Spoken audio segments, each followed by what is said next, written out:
वरना बाकी नहीं जा पाऊंगा। होल्ड करिए, मैंने दोनों को बराबर मौका दिया। मैं अजीज जी के पास आना चाहता हूं और ए.के. वाजपेयी जी के पास आना चाहता हूं। अजीज जी, अभी 31 मिनट पहले जब आरजू काजमी ये लिखती है, जो पाकिस्तान के अंदर एक व्यक्ति है, काफी फेमस जर्नलिस्ट है, कि हिंदुस्तान 5वीं सबसे बड़ी इकॉनमी बन चुका है और पाकिस्तानी भीख का कटोरा लेके घूम रहे हैं, तो यही फहद हुसैन बोल रहे हैं कि भैया सब कुछ कांग्रेस काल के अंदर अच्छा था। तो मैं ये समझना चाहता हूं, और सिर्फ ये आइसोलेटेड बात होती तो मैं कहता हूं आपसे यहां पे अजीज खान जी, अगर सीए का मुद्दा लो तो सीए में ऑपोजिशन का स्टैंड क्या होता है कि सीए भारत के चुनावों को पोलराइज करने के लिए है, सीए को हटा दिया जाएगा अगर विपक्ष की सरकार आई। तो इस पे पाकिस्तान क्या ऑफिशियल स्टैंड लेता है कि भारतीय जनता पार्टी सीए के थ्रू अपना एजेंडा आगे ले जाने की कोशिश कर रही है। इसके बाद अगर मैं बात करने की कोशिश करूं कोई दूसरे मुद्दे की, मान लीजिए मुस्लिम परसिक्यूशन के ऊपर, तो इमरान खान कहते थे कि यहां पे भारत में मुसलमानों के खिलाफ जाति होती है। फिर वापस से विपक्ष का स्टैंड क्या है कि नरेंद्र मोदी हेट स्पीच देते हैं मुसलमानों के खिलाफ। तो कई मुद्दों पे भी आप दोनों का स्टैंड सेम क्यों आ रहा है, मैं ये पूछना चाह रहा हूं आपसे। अजीज खान जी आएंगे, फिर ए.के. वाजपेयी जी। देखिए प्रदीप जी, वाकई में ये 2 फेज का चुनाव खत्म हो गया और ये पूरा देश इंतजार कर रहा था कि हिंदू आ गया, मुसलमान आ गया, पाकिस्तान की एंट्री क्यों नहीं हुई। तो मुझे कोई मैं अचंबा नहीं हुआ और देश भी आज बहुत अचंभित नहीं है कि अगर पाकिस्तान की एंट्री हो रही है तो मुझे लग रहा कोई बहुत अचंबा होने की जरूरत नहीं है। हम सब लोग पहले से फेमिलियर थे और जानते थे कि पाकिस्तान की एंट्री कहीं ना कहीं किसी न किसी एंगल से होने वाली है। और यह भी आप जानते हैं और पूरा देश जानता है कि जब पाकिस्तान की एंट्री होती है तो इन हालात में फायदा किसका होता है, बीजेपी का फायदा होता है। तो अपने फायदे के लिए बीजेपी वो किसी स्तर पर जा सकती है। तमाम बातें सापरा जी ने रख दिया है, इसलिए मैं उस मुद्दों पे नहीं जाऊंगा, क्योंकि उन्होंने ये बताया कि किस तरह माननीय मोदी जी बिरयानी खाने गए, अटल बिहारी वाजपेयी जी किस तरह उन्होंने बस चलवाया, किस तरीके से वो वहां पर जाकर के मीनारे पाकिस्तान पे वहां पर माथा टेका, तमाम बातें उन्होंने बताई। और वही 2014 में हेमराज के बदले तमाम बड़े बड़े वायदे करते थे, तमाम मैं सिर काट कर लाऊंगा और एक सिर के बदले 1000 सिर, और पता नहीं क्या क्या वायदे और दावे। हकीकत यह है सारे खोखले दावे निकले, क्योंकि खुद ही नवाज शरीफ के यहां पहुंच गए बिरयानी खाने। उस सब मुद्दों पर मैं नहीं जाना चाह रहा हूं। मुद्दा यह है कि एक बड़ा ज्वलंत इशू आया, कोविशील्ड का इशू आया।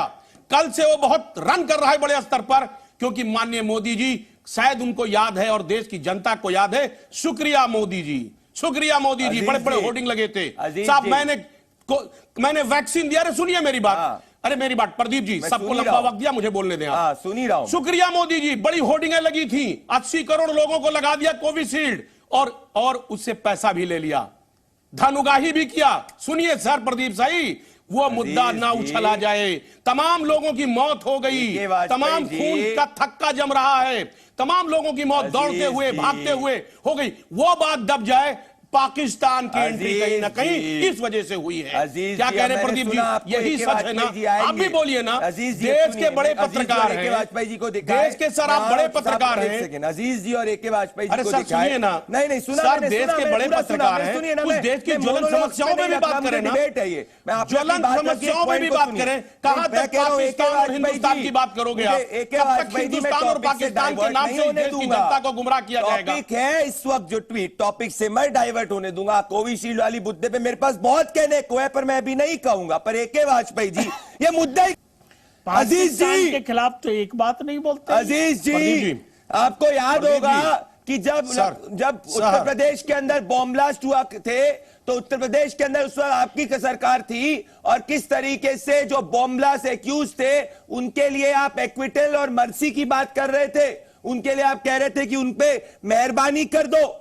उसके बाद जाके इलाहाबाद हाईकोर्ट ने आपको आईना दिखाया था और कहा था कि हम जो है बॉम्ब ब्लास्ट के एक्यूज पे मेहरबानी नहीं करेंगे। मैं आपको समझा रहा हूं एक वेल विशर के रूप में, राष्ट्रवाद के मुद्दे पे देश स्ट्रॉन्ग स्टैंड चाहता है और आपका इतिहास स्ट्रॉन्ग स्टैंड का नहीं है। प्रदीप भाई, अरे सुनिए ना, अरे सुनिए, पाकिस्तान आया नहीं है, देश को आया। देश चाह रहा है कि हर राजनीतिक दल इसके खिलाफ बोले। अरे सर, आपका सवाल बोलिए सर आपका सवाल कंप्लीट हो गया। हो गया, बोलिए। हमारे देश के इतने बड़े नेता, देश के प्रधानमंत्री, उनके पास कुछ बताने को नहीं है। फवाद जैसे एक छोटे से टुटपुंजिया टाइप के शख्स के बारे में आज हमारा देश चर्चा कर रहा है, पाकिस्तान के बारे में चर्चा कर रहा है।